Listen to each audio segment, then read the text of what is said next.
The thing that I remember about Jim was he was the first person I met here at Grace.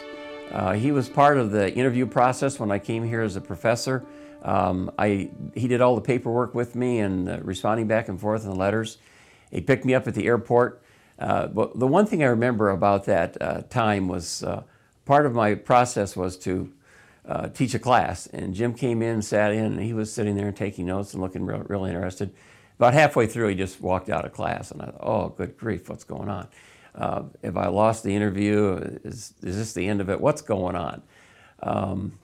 And I continued on teaching, trying to look like I knew what I was doing. And afterwards, I found out that Jim was well satisfied with what I was doing, and he eventually offered me a contract. He was just busy. His plate was full. I discovered that Jim Eckman was, in fact, not the guy I anticipated him to be. My insight into the guy was a product of other people's insights, and I discovered that when I got to know him, he was rather different than what I expected. He was not particularly aloof, for instance. My interaction with him got to be very cordial and very friendly, and I discovered that he was extraordinarily presidential when he wanted to be and had to be, and was very appropriate and proper in front of crowds, but he could laugh and be amusing, and I discovered that my experiences of him were not the same as what some had led me to believe. I would have to say one of my favorite memories is I had the privilege of going on the Israel tour with him in the fall of 2010, and it was just a really great experience, and he just did a really great job of bringing every Bible event and every story just to life over there, just with his knowledge.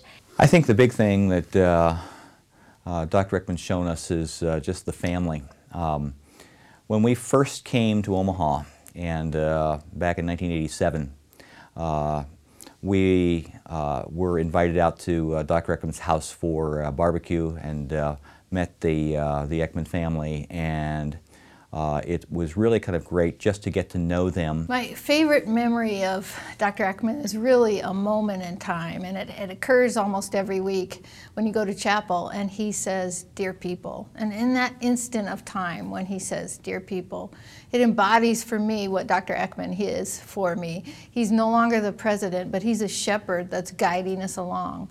Dear people, do you hear? Dear people, do you understand? And I just feel like that is really who Dr. Eckman is.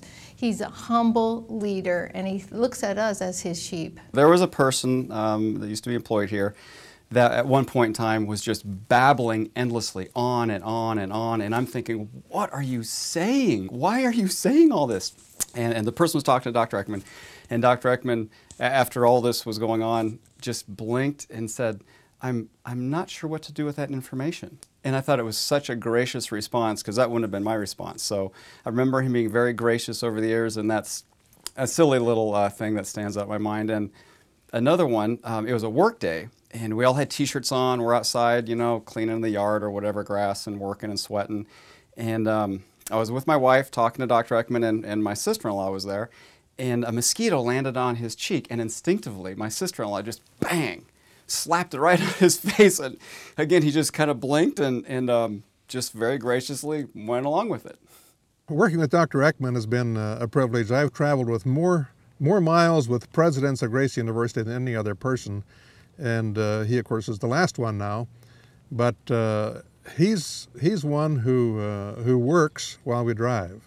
And I've got a sunshade to shield the computer screen, so he will read and write. His numerous issues and perspective have been formed in my car. And so I take a little ownership of that, which has been a fun thing. I think one of the best and the longest lasting, most significant impacts has been the strategic planning work that he's done. We, over the years, haven't always had a clear, compelling strategic plan that gives us the ability to say yes to some things and no to some other things. And so he has really worked hard over the past 10, 15 years on really crafting that and getting that down into the organization so that it helps us with decisions and the full loop of information evaluation going right back into some budget needs. Where do we put our money? And this is the kind of thing that administrators like me really appreciate. I'm sure some other people might not fully appreciate that, but it really is a blessing to the university. I know that he has talked to several of us and said that one of the biggest legacies he wants to leave behind is planning. But I think bigger than that is biblical integration and critical thinking. I remember when I first came in 1987, he and Norm Rempel had a class called Contemporary Christian. And basically the whole idea of the class was to help students to learn how to think biblically and, as Dr. Eckman would put it, Christianly about what's going on in our world.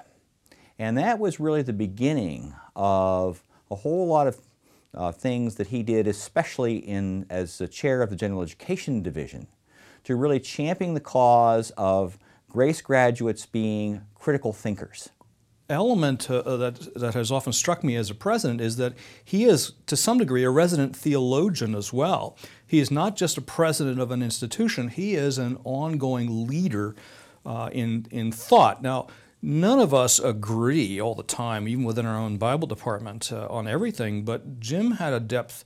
I could raise issues with him and talk to him about things that sometimes I couldn't talk to other faculty about because he immediately could place the issues theologically, the issues historically, as a colleague, not just as a president. I was here as a student when he was president, as well as working here, and he has always just been such an incredible leader. You see him around campus, and you see him interacting with students, and just how personal he is with everyone. He just really makes an intention just to talk to everyone and get to know them. What he's done in the area of teacher education, of course, for us. And first of all, the personal belief that I could come in and create this program, that is one thing that really made a difference in my life. But then professionally, everything that is done for the campus, being able to get supporters and the unflinching belief in each one of in our department to create this program that now is 120 strong. To get the donors to create the second floor. I remember perfectly that day when he cut the ribbon, and the rubble of that second floor, all those classrooms, now became this beautiful classrooms where we could train teachers. And that will be his legacy, I think, for Grace University, especially in that area of teacher ed. The one thing that I really think about Jim's legacy here at the school has to do with all the buildings.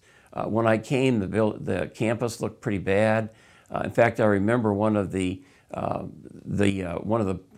that they had for getting students talked a lot about school, but never had any pictures of it.